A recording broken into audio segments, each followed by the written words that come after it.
A paz do Senhor Jesus esteja sobre a tua vida, a tua família. Amém?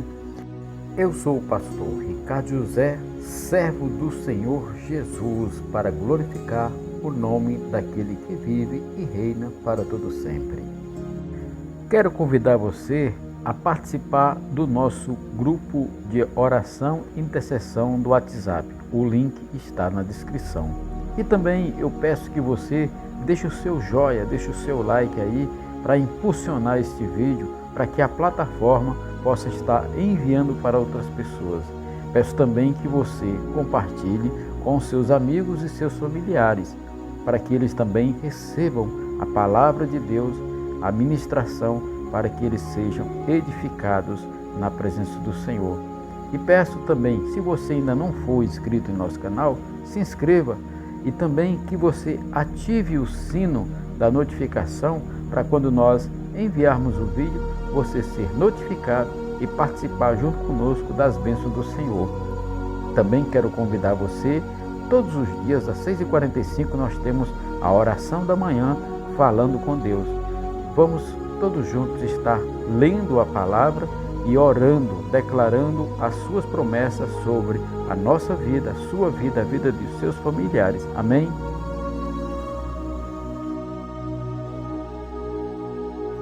Glória a Deus, contemplando a Cristo, 18º dia, verdadeira transformação. Em 2 Coríntios, no capítulo 3, versículo de 8, o apóstolo Paulo nos diz que precisamos ser espelho, contemplando e refletindo a glória do Senhor. Versículo: E todos nós, com o rosto desvendados, contemplamos como por espelho a glória do Senhor. Somos transformados de glória em glória, na sua própria imagem, como pelo Senhor, o Espírito. 2 Coríntios, capítulo 3, versículo 18. O versículo poderia ser parafraseado da seguinte maneira: todos nós, com o rosto desvendado, somos um espelho refletindo a glória do Senhor.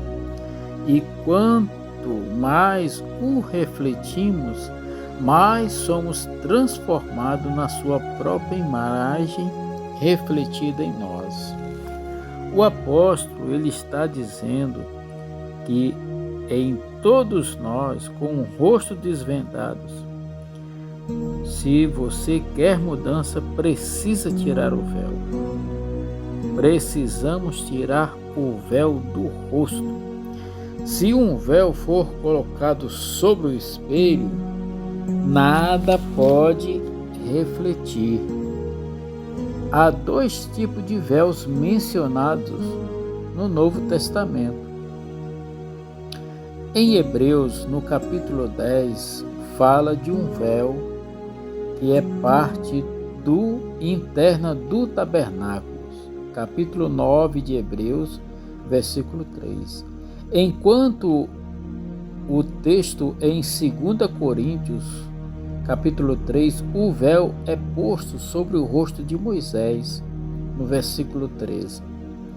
O primeiro refere-se ao véu que separava o lugar santo do Santo dos Santos, que se rasgou do alto a baixo no dia em que Jesus disse: está consumado. Significa que não há mais separação entre você e Deus.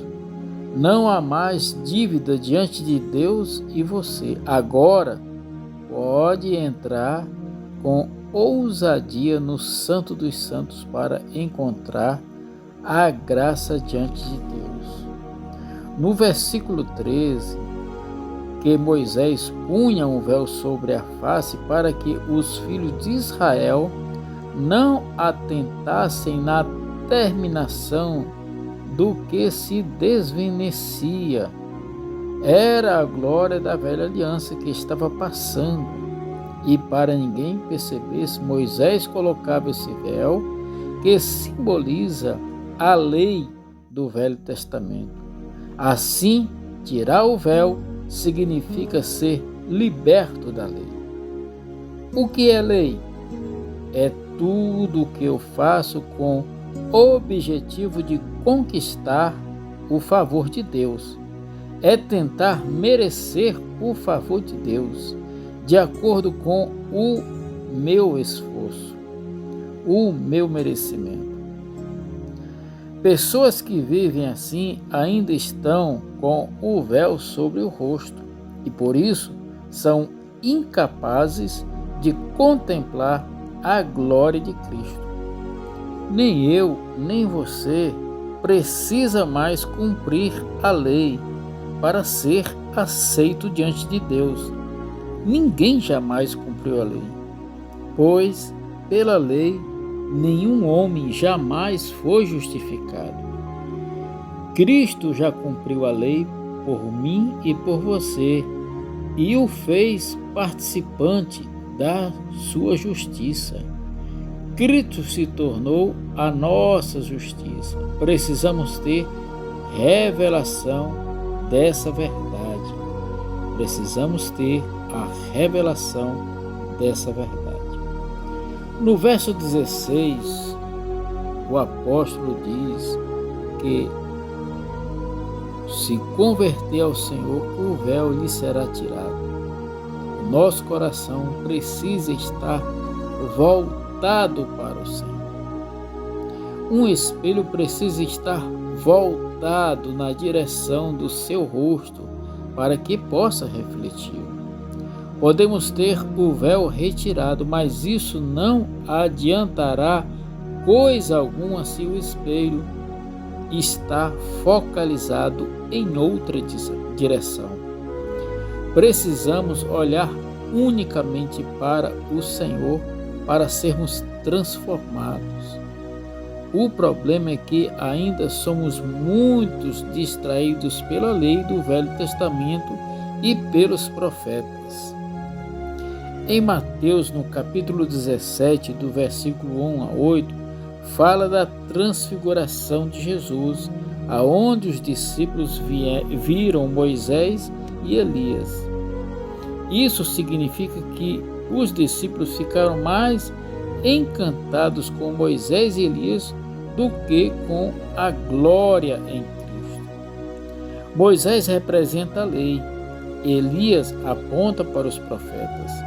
Antes que Pedro terminasse de falar, o Pai disse no meio de uma nuvem luminosa: "Este é meu filho amado, em quem me comprazo. A ele ouvi." Mateus capítulo 17, versículo 5.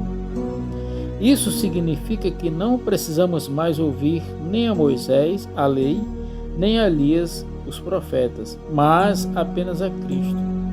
A lei que mostrou o pecado ao homem e os profetas trouxeram o homem de volta para Deus. Hoje é tempo de olharmos para o Filho de Deus. Romanos 3,20 fala assim: "Visto que ninguém está justificado diante dele por obras da lei, em razão de que pela lei vem o pleno conhecimento do pecado."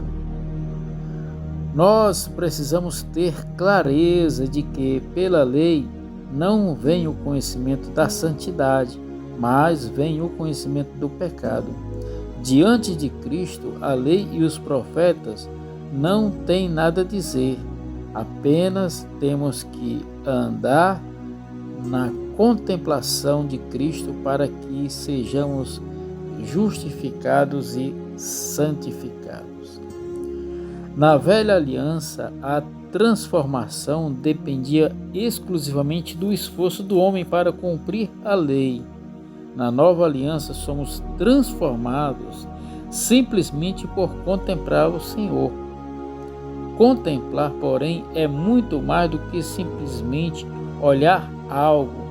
É ter uma atitude semelhante àquela de ficar extasiado diante de uma paisagem.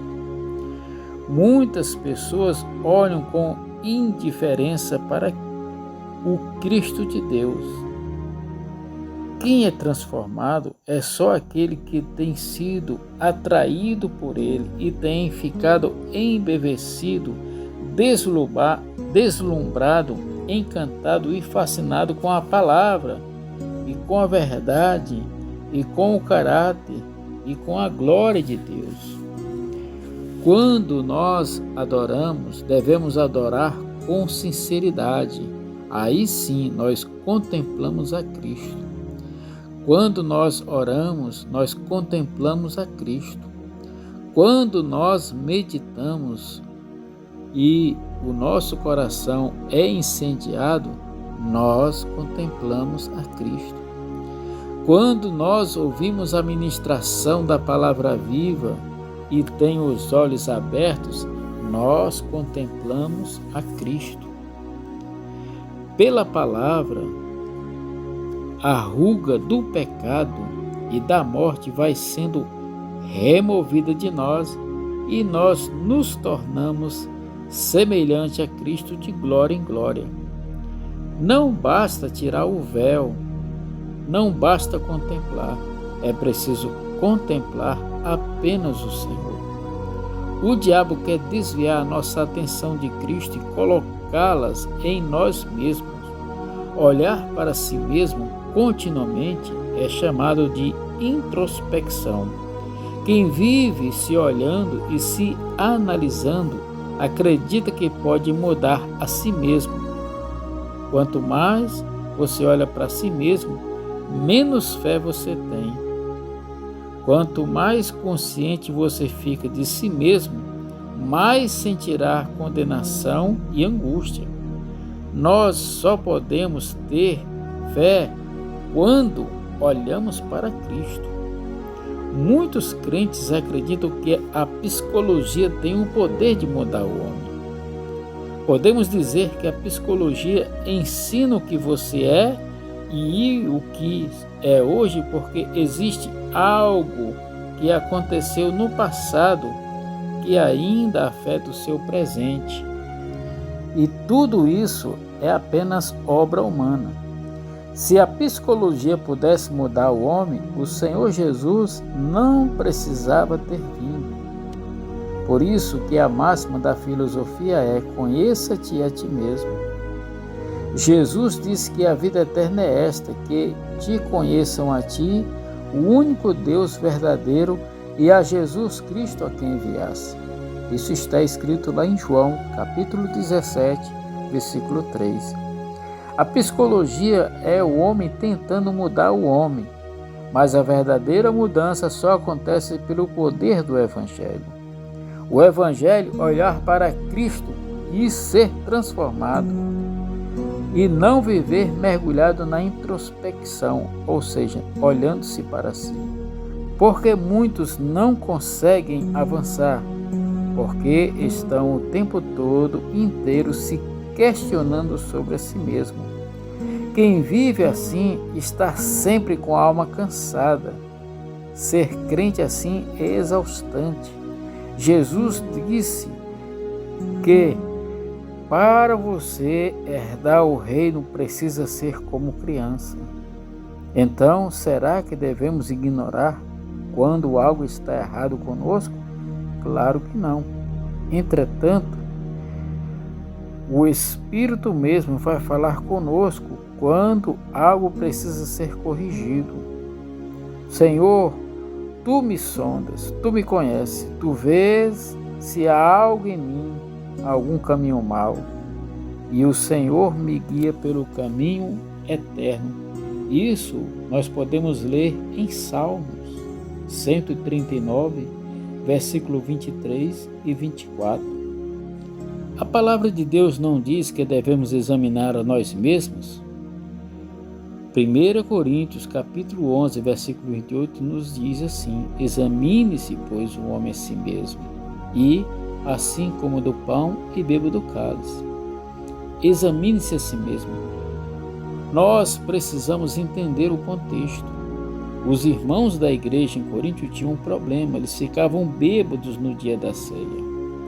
1 Coríntios, no capítulo 11, versículo 26 e 27, escrito: porque todas as vezes que comemos este pão e bebermos o cálice, anunciais a morte do Senhor até que ele venha. Por isso, aquele que comer do pão ou beber do cálice do Senhor indignamente será réu do corpo e do sangue do Senhor. A palavra indignamente significa um advérbio de modo. É a maneira como se faz algo. Não é a pessoa que é indigna, mas a maneira como ela está agindo. Devemos avaliar se estamos fazendo de uma maneira reverente e correta. É óbvio que ninguém é digno. Não há um sequer que seja digno. A Bíblia diz que não se achou nos céus, nem na terra, nem debaixo da terra alguém digno. João chorava, mas o ancião lhe falou: não chores, porque o Cordeiro, o leão da tribo de Judá, venceu, e ele vai abrir o livro, porque ele é digno. Só ele é digno. Apocalipse capítulo 5, versículo 1 a 5. Nós somos transformados apenas por contemplar a glória do Senhor. Contemplar é algo que não exige esforço humano. Eu preciso apenas me disciplinar para não ser distraído por outra coisa enquanto estou contemplando. Na nova aliança não somos mudados pelo nosso esforço, mas apenas por olhar para Jesus. Não pense que eu ou você seremos transformados por contemplarmos a nós mesmos e nos penalizar por todos os defeitos que temos ou possuímos.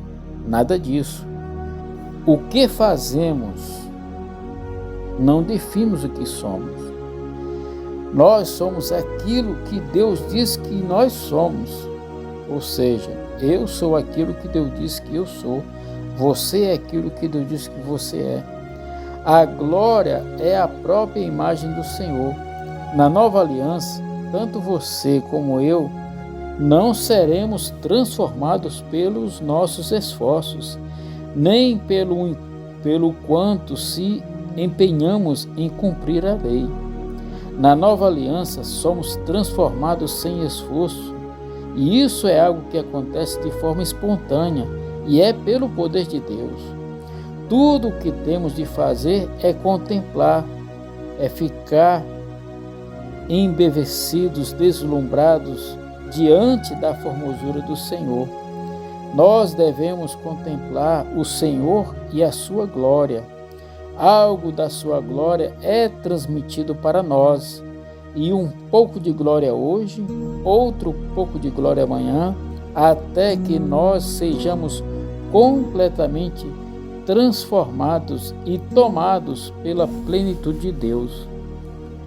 Marcos, no capítulo 4, 26 a 28, fala assim: o reino de Deus é assim, como se um homem lançasse a semente na terra, depois dormisse e se levantasse, de noite e de dia, e a semente germinasse e crescesse, não sabendo ele como.